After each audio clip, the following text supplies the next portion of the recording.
Good evening, friends. This is Gurleeen Khokhar this side. Sorry for the network issues which are here in Panchkula city. I'm speaking from my office. Call on me, get guided. And today I'm here to talk about child abuse. But before we kick off for talking about child abuse, let's talk about stop overthinking about everything in life. We stop overthinking. Why? Because we often overthink a lot and they become bigger problems in our life. We also overthink positive factor until they become negative.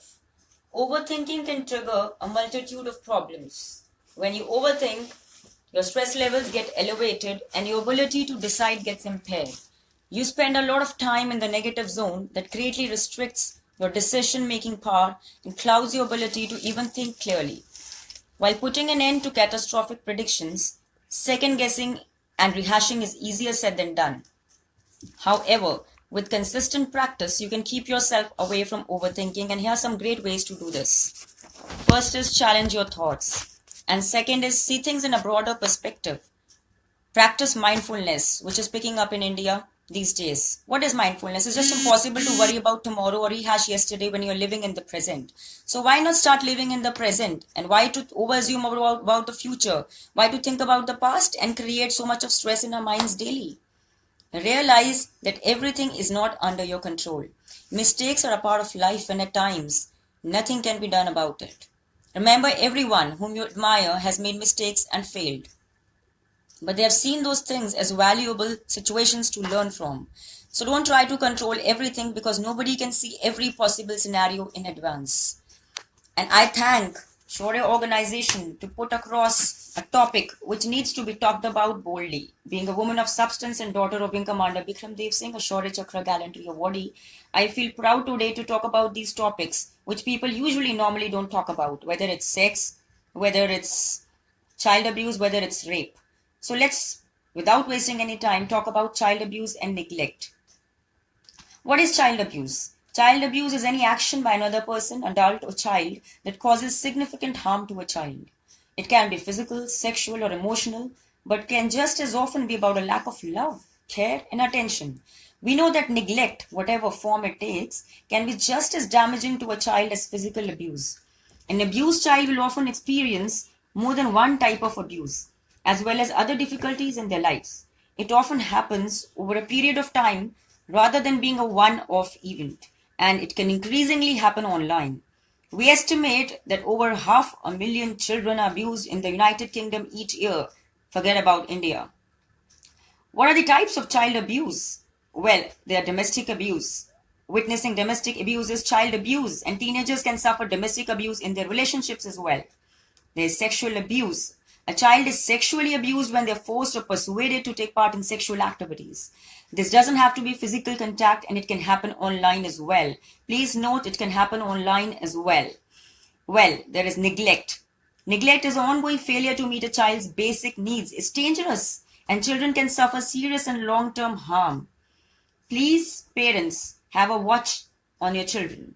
Online abuse. Online abuse is any type of abuse that happens on the web, whether through social networks, playing online games, or using mobile phones. Physical abuse is deliberately hurting a child, causing injuries such as bruises, broken bones, burns, or cuts. Emotional abuse. Children who are emotionally abused suffer emotional maltreatment or neglect. It's sometimes called psychological abuse and can cause children serious harm. Believe you me, children having emotional abuse do not come out of their home, and it is a cause of concern. Child sexual exploitation. Child sexual exploitation is a type of sexual abuse in which children are sexually exploited for money, power, or status. Female genital mutilation is the partial or total removal of external female genitalia for non-medical reasons. Bullying and cyberbullying. Bullying can happen anywhere, at school, at home, or online. It's usually repeated over a long period of time and can hurt a child both physically and emotionally. Child trafficking is a type of abuse where children are recruited, moved, or transported and then exploited, forced to work, or sold. Grooming. Children and young people can be groomed online or in the real world by a stranger or by someone they know, a family member, friend, or professional. harmful sexual behavior. Children and young people who develop harmful sexual behavior harm themselves and others. Now, what family issues children really experience? Parental mental health is really important. Helping children living with parents with mental health problems. Well, parental substance misuse. Supporting children living with parents who misuse alcohol and drugs. Lot can be talked about child abuse. A lot. But basically, we all need to be aware that the situation in India is so worse that people especially do not like to talk about it. Why is this happening? Nobody is bothered to even think about it. हम बात करते हैं लोगों की कि लोग बोलेंगे, लोग क्या कहेंगे. Why are we thinking what people say? हमें वो करना चाहिए जो हमें लगता है अगर किसी के भले के लिए है तो हम करें. मैं आज एक मनोवैज्ञानिक हूं और आप लोगों के सामने ये दर्शा रही हूं कि चाइल्ड अब्यूज के बारे में बात करना बहुत बुरी बात नहीं है, बहुत अच्छी बात है.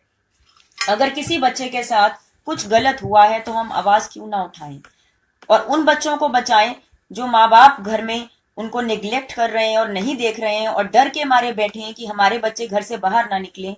ये डर क्यों बैठा जाए या क्यों बिठाया जाए? Why aren't we coming out? हम लोगों को किस चीज का डर है? सोसाइटी क्या करेगी? सोसाइटी हमारे से बनी है. Basically, there are 4 different types of child abuse: physical, sexual, emotional, and neglect. So, physical abuse can also include hitting, shaking, throwing, burning, biting, and poisoning. Sexual abuse occurs actually when an adult or a stronger child or adolescent uses their power or authority to involve a child in a sexual activity. It's very sad. It's a very sad scenario in our country. Sexual abuse can be physical, verbal, emotional, and include kissing or holding a child in a sexual manner. Please note, the sexual abuse has a lot of statements coming from people who have faced them. The children who have actually gone through it. They're coming out in the open, few of them, and sharing these stories for people like you to actually protect your kids. Exposing a sexual body part to a child, that's sexual abuse. It does entail having sexual relations with a child under 16 years of age. Talking in a sexually explicit way that is not age or developmentally appropriate. Making obscene phone calls or remarks to a child. Sending obscene mobile text messages or emails to a child.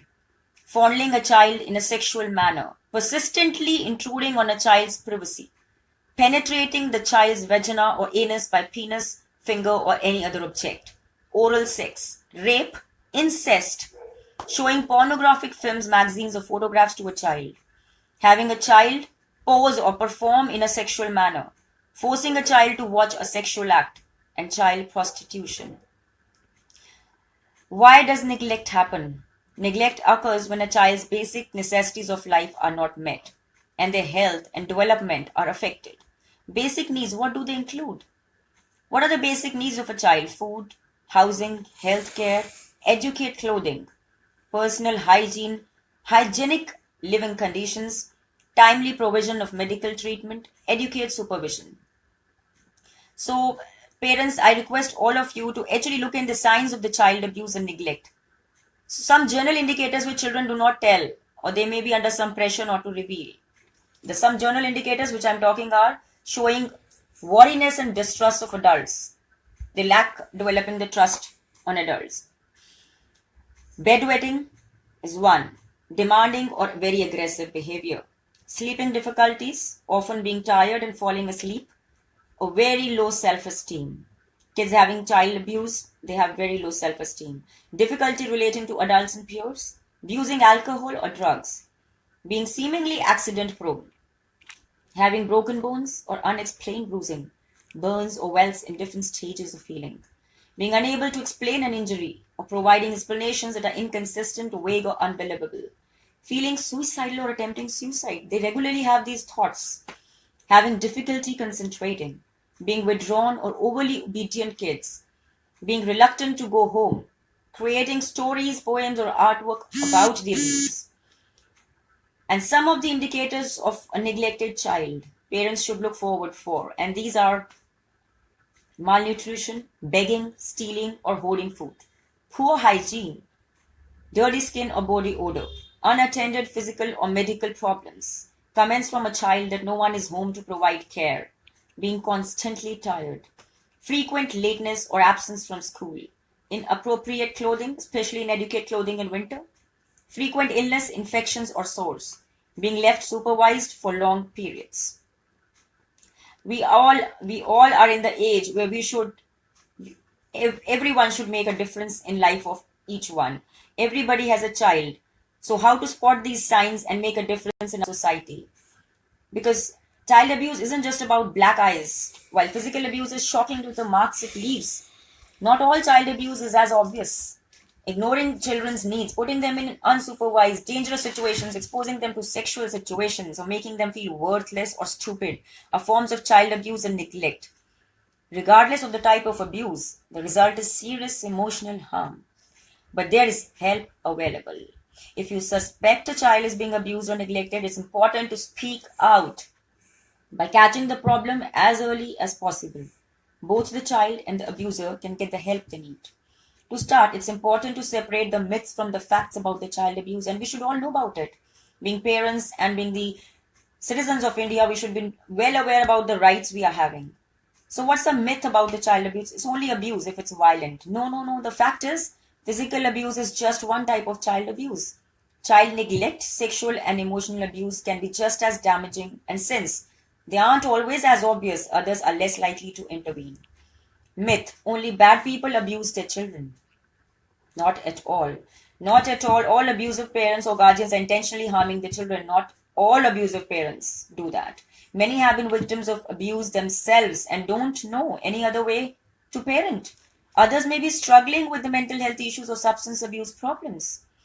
So please know the facts before you talk about the myths. The other myth is abuse doesn't happen in good families. I'm so sorry to state, most of the problems happen in the families which are well to do. It's high time that we should know about it and talk about it. The fact is, abuse and neglect doesn't only happen in the poor families or bad neighborhoods. It crosses all racial, economic, and cultural lines. Sometimes, families who seem to have it all from the outside are hiding a different story behind the closed doors. So why not just talk about only the poor families? Why not talk about the well-to-do families also? They are all having issues. Everybody faces those. Next myth which people talk about is most child abusers are strangers. I raise the fact, no, it's a myth. Most child abusers are not only strangers. While abused by strangers does happen, I agree to it. But most abusers are family members or others close to the family. And I hope majority of the people who are listening to me would agree by the statement. Another myth: abused children always grow up to be abusers. Fact is, it is true that abused children are more likely to repeat the cycle as adults, unconsciously repeating what they experienced as children. On the other hand, many adult survivors of child abuse have a strong motivation to protect their children against what they went through and become excellent parents. Now, what are the effects of child abuse and neglect? As a psychologist, I would love to throw light that lack of trust and relationship difficulties. If you can't trust your parents, who can you trust? Believe you me, parents should have a very friendly relation with children. Without this base, it's very difficult to learn to trust people or know who is trustworthy. This can lead to difficulty maintaining relationships in adulthood. It can also lead to unhealthy relationships because the adult doesn't know what a good relationship is all about. Core feelings of being worthless. If you've been told over and over again as a child that you're stupid or no good, it's very difficult to overcome these core feelings. As they grow up, abused kids may neglect their education or settle for low-paying jobs because they don't believe their worth anymore. Sexual abuse survivors, with the stigma and shame surrounding the abuse, often struggle with the feeling of being damaged. Trouble regulating the emotions. Abused children cannot express emotions safely. As a result, the emotions get stuffed down, coming out in unexpected ways. Adult survivors of child abuse can struggle with unexplained anxiety, depression, or anger. They may turn to alcohol or drugs to numb out the painful feelings. Recognizing the different types of child abuse. Now, how do you recognize? Abusive behavior comes in many forms, but the common denominator is emotional effect on the child. Now, whether the abuse is a slap, a harsh comment, a stony silence, or not knowing if there'll be dinner on the table, the end result is a child that feels unsafe, uncared for, and alone. Emotional abuse. Contrary to some people's beliefs, Words can hurt, and emotional abuse can severely damage a child's mental health and development. Now, I'll be stating some examples of emotional abuse, which include telling a child they are no good, worthless, bad, mistake. They are mistake. Frequent yelling and threatening, or bullying.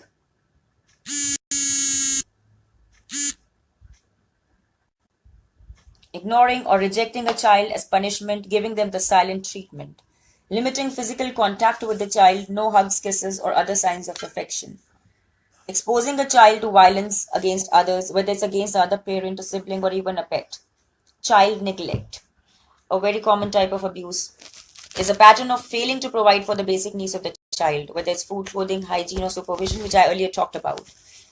It's not always easy to spot about the child neglect. You don't even come to know when the child is getting neglected in the family, and parents often take it for granted that the children are doing well. But sometimes we need to just overlook that fact and see whether the child is being neglected, whether the child needs anything, whether his or her basic needs are being fulfilled. Physical abuse. It involves any harm or injury to the child. Now, it may be the result of a deliberate attempt to hurt the child or some excessive physical punishment given to the child. Many physically abusive parents insist that their actions are simply forms of discipline, but no. Ways to make children learn to behave. There are ways, the alternative ways, but there is a big difference between using physical punishment to discipline and physical abuse. Now, in physical abuse, the following elements which I need to talk about are unpredictability. The child never knows what is going to set the parent off. There are no clear boundaries and no set rules. The child is constantly walking on eggshells, never sure what behavior will trigger a physical assault. Lashing out in anger. Abusive parents act out of anger and the desire to assert their control, not the motivation to lovingly teach the child. The angrier the parent, the more intense the abuse is. Using fear to control the behavior.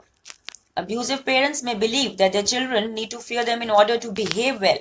So they use the physical abuse to keep the child in line. But that's a really wrong way to make your child grow. Warning signs of child abuse and neglect again. Excessively withdrawn, fearful, anxious about doing something wrong. Shows extremes in behavior.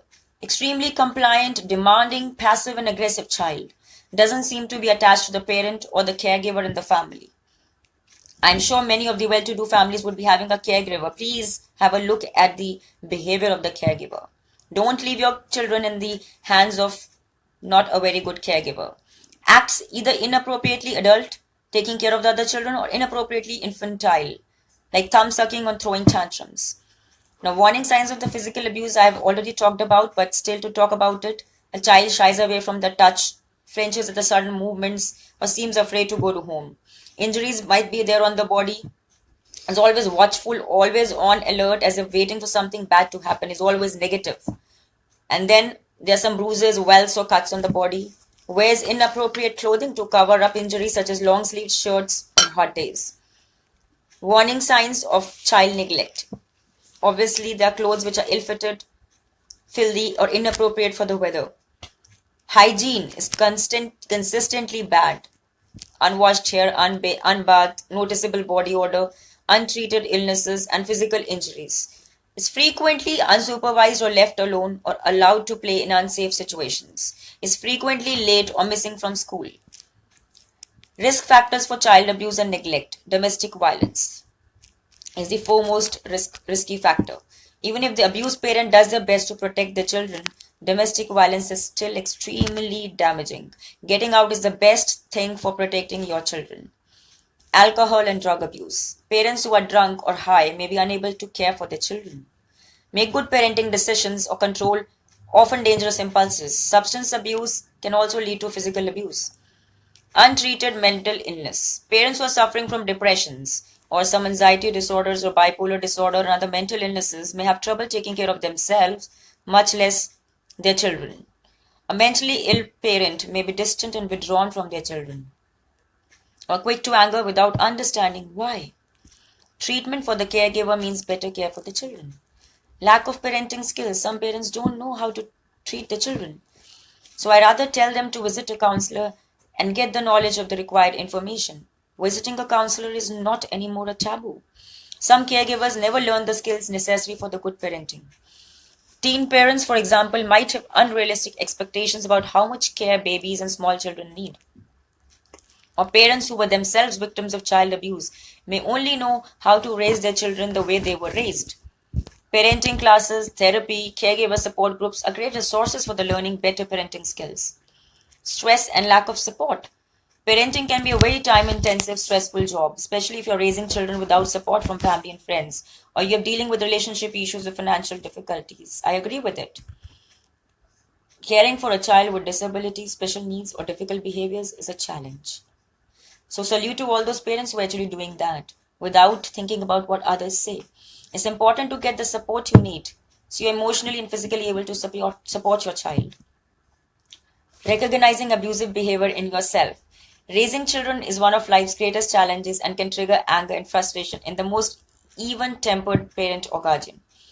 If you grew up in a household where screaming and shouting and violence was the norm, you may not know any other way to raise your kids. Recognizing that you have a problem is the biggest step to getting help. I again state it, recognizing that you have a problem is the biggest step to getting help. The following are warning signs that you may be crossing the line into abuse. You can't stop your anger. What starts as a swat on the backside may turn into a multiple hits getting harder and harder. You may shake your child more and more and finally throw them down. You find yourself screaming louder and louder and can't stop yourself. Look into it. You feel emotionally disconnected from your child. You may feel so overwhelmed that you don't want anything to do with your child. You just want to be left alone and for your child to be quiet. Meeting the daily needs of your child seems impossible to you. While everyone struggles with balancing, dressing, the feeding, and the getting kids to school and activities, if you continually can't manage to do it, it's a sign that something actually went wrong somewhere. Other people have expressed concern. It may be easy to bristle at other people expressing concern. However, consider carefully what they have to say. Are the words coming from someone you normally respect and trust? Now, how can you break the cycle of abuse? Learn what is age appropriate and what is not. Remember, you as a parent are the most important person in your child's world, and you don't have to go it alone.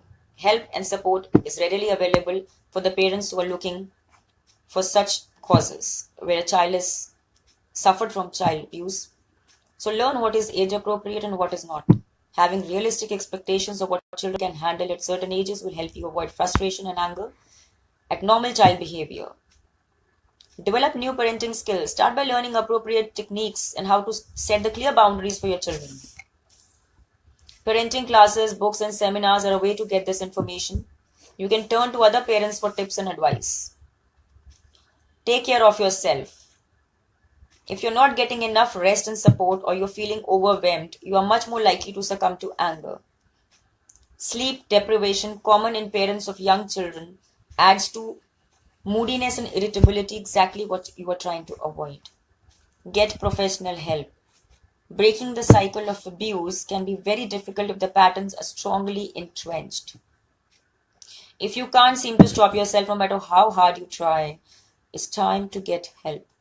Be it a therapy, parenting classes, or other interventions, your children will thank you for it.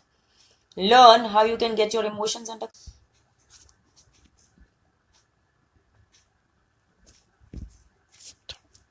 Learn how you can get your emotions under control. If you were abused or neglected as a child, you may have an especially difficult time getting in touch with your anger or emotions. You may have had to deny or repress them as a child, and now they spill out without your control. How to help an abused or neglected child? Avoid denial. If you are having trouble finding the words, let your actions speak for you. Avoid denial and remain calm. A common reaction to news as unpleasant and shocking as child abuse is denial. However, if you display denial to a child or show shock or disgust at what they are saying, the child may be afraid to continue and will shut down. He will not speak to you. As hard as it may be, remain as calm and reassuring as you can as a parent. Don't interrogate. Let the child explain to you in their own words what happened, but don't interrogate the child or ask leading questions. This may confuse and fluster the child and make it harder for them to continue their story. Reassure the child that they did nothing wrong. It takes a lot for a child to come forward about abuse. It's not easy. Reassure them that you take what is said seriously and that's not their fault. Safety comes first. If you feel that your safety or the safety of the child would be threatened, if you try to intervene, leave it to the professionals. They'll do it better.